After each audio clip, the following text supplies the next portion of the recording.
Head daamid ja härrad, vennad ja õed, kaasmaalased ja sõbrad. Täna me tähistame oma vabadust, seda habrast, kuid murdmatut sidet, mis hoiab meid koos Läänemere kaldal. Meie vabadus ei ole pelk ajalooline fakt ega paberile pandud leping. See on elav organism, mis vajab toitmist, aususe, eneseusalduse ja eelkõige vastutusega.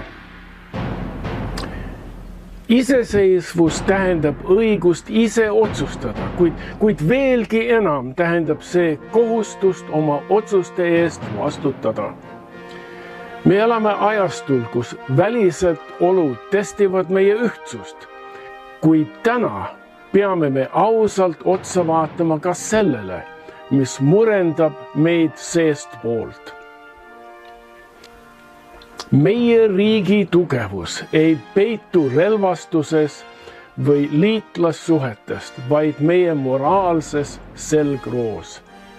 Me oleme aastakümneid ehitanud kuvandit Eestist kui puhtast ja läbipaistvast riigist, kuid see kuvand puruneb kildudeks hetkel, kui meie oma riigi aparaadi tipus hakkab lokkama hoolimatus ja eneseimetlus.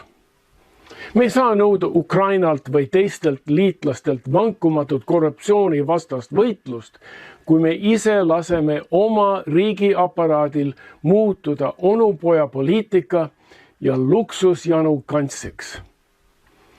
Korruptsioon ei ole lihtsalt tehniline rikkumine, see on moraalne reetmine. See eetiline puhtus peab ulatuma kaugele üle meie piiride. Me peame olema erakordselt valivad selles, keda me saadame end esindama Euroopa südamesse. Brüssel ei tohi olla mugav varjupaik neile, kes on kodumaal kaotanud rahva usalduse. Saata esindaja välisriiki vaid selleks, et peita tema eksimusi või vältida õiglast uurimist siin kodus, on ränk viga. See on meie riigi moraalse autoriteedi prügikasti viskamine.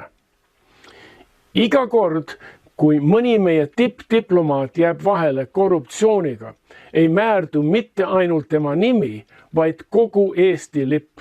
Meie esindajad peavad olema meie parimad, puhta mineviku ja vankumata eetikaga. See usalduskriis jõuab paraku ka meie igapäevaellu. Ajal, mil Eesti perekonnad värisevad rekordilise küttearvete ees, on lubamatu näha riigi juhtimist, mis on peitunud mullivannidesse ja luksuslikesse spa-hotellidesse. Kriisi juhtimist ei õpita aroomisaunas ega maksumaksja kulul kaetud luksuslikul bufeelõunal. See on sügavalt küüniline vaadata rahvale silma ja rääkida kärbetest, kui samal ajal põletatakse rahva ränka vaeva eliidi mugavusprogrammideks. See on märk juhtidest, kes on unustanud, et ametivanne ei ole litsents luksuseks, vaid püha lubadus teenida rahvast ka siis, kui on raske ja jahe. On aeg puhastada meie read neist, kes peavad maksumaksjad lüpsilehmaks ja Brüsselit karjääripuhkuseks.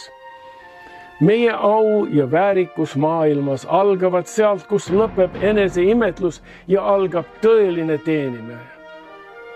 Me vajame juhte, kes suudavad hoida pea selgena ka jahedas klassiruumis, mitte neid, kes vajavad strateegiliseks mõtlemiseks massaažilaua tuge. Head kaasmaalased, hoidkem seda riiki, kuid hoidkem seda ka nende eest, kes tahavad muuta meie vabaduse oma isiklikuks mugavustsooniks. Olgu meil julgust nõuda ausust ja tarkust ja valida vastutust. elagu aus ja väärikas Eesti.